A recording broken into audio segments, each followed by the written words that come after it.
देखो अगला टॉपिक क्या है, comparison of saturated and unsaturated hydrocarbon. ठीक है, कि जिसकी वैलेंसी सिंगल बॉन्ड से सेटिस्फाइड हो जाती है तो क्या कहलाएंगे, सैचुरेटेड, और जिसमें वैलेंसी डबल और ट्रिपल बॉन्ड में सेटिस्फाई हो रही है तो उसको क्या बोलते हैं हम, अनसैचुरेटेड। ठीक है,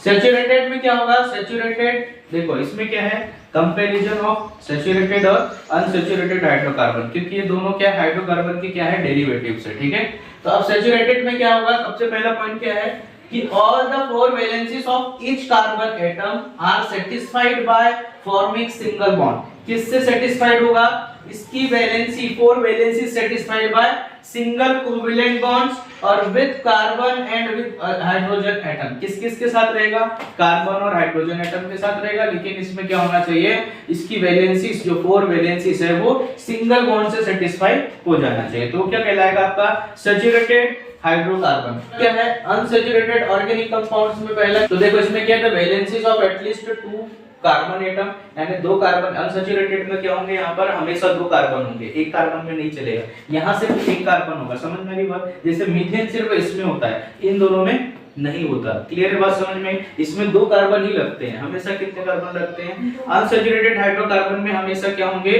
2 कार्बन्स रिक्वायर्ड होते हैं। समझ में आई बात, इसमें वैलेंसी किसकी सेटिस्फाई होती है, एक कार्बन एटम की, इसमें किसकी करनी है हमको, 2 कार्बन एटम की। तो the valencies of at least 2 carbon atoms are not fully satisfied by the hydrogen atom. Hydrogen atom से जिसमें फुल्ली सेटिस्फाइड नहीं होती उसको हम क्या बोलते हैं, अनसैचुरेटेड हाइड्रोकार्बन बोलते हैं। ठीक है, इसमें क्या होगा, अब देखो सैचुरेटेड में क्या है, carbon atom are joint only by the single covalent bond. यहां पर किससे जॉइंट होता है, सिंगल कोवेलेंट बॉन्ड से।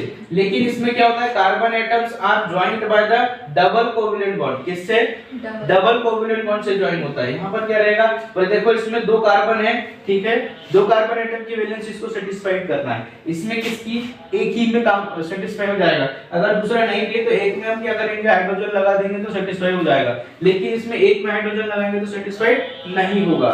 ठीक है, तो बाय ट्रिपल कोवेलेंट बॉन्ड में भी यही होगा, कार्बन कार्बन से ट्रिपल बॉन्ड में कनेक्टेड रहेगा। तीसरा पॉइंट क्या है, बस कर भैया, ठीक है, तीसरा क्या है, third point, they are less reactive. याद रखना जो हेलो एल्केन्स है, यानी एल्केन्स या फिर सैचुरेटेड ऑर्गेनिक कंपाउंड्स है वो क्या होते हैं, they are less reactive due to the non availability of electrons in the single covalent bond. इसमें कोई भी इलेक्ट्रॉन्स सिंगल कोवेलेंट बॉन्ड में क्या नहीं होता है, अवेलेबल नहीं होता सिंगल इलेक्ट्रॉन बॉन्ड्स, तो and therefore they undergo substitution reaction. तो क्या है, they are less reactive due to the non availability of electrons in the single covalent bond. किसके कारण ये लेस रिएक्टिव होता है, क्योंकि इसमें क्या होता है आपका, लेस रिएक्टिव होता है, क्यों, क्योंकि इसमें अवेलेबिलिटी नहीं होती है किसकी, इलेक्ट्रॉन्स की।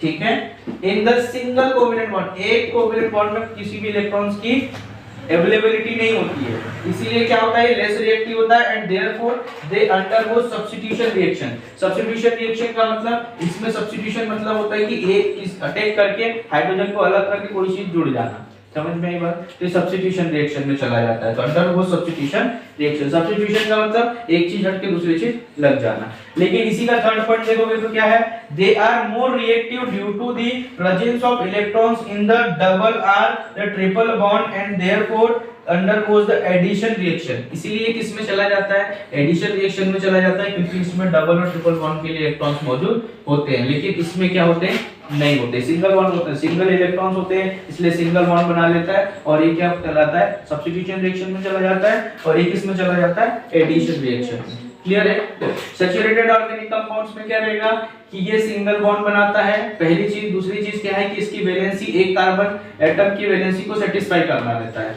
किससे, हाइड्रोजन और कार्बन से। ठीक है, कार्बन की हाइड्रोजन से सेटिस्फाई करना रहता है, लेकिन इसमें कितने कार्बन एटम्स होते हैं, 2 कार्बन एटम्स होते हैं अनसैचुरेटेड में, जिनकी वैलेंसी को हमें सेटिस्फाई करना रहता है। दूसरी चीज क्या है, पर ये सेटिस्फाइड नहीं होती है। ठीक है, अनसैचुरेटेड इसीलिए क्योंकि ये सेटिस्फाइड नहीं होती है, सैचुरेटेड है इसलिए क्योंकि इसकी सेटिस्फाइड होती है। इसमें क्या है, carbon atoms are joined by double bond और ट्रिपल बॉन्ड, पर इसमें क्या होता है, सिंगल बॉन्ड में जॉइन हो जाता है सैचुरेटेड में, और इसमें डबल और ट्रिपल बॉन्ड में जॉइन होता है। ये क्या है, इसमें सब्स्टिट्यूशन रिएक्शन होती है क्योंकि ये लेस रिएक्टिव होता है, और इसमें एडिशन रिएक्शन होती है क्योंकि ये मोर रिएक्टिव होता है। ठीक है।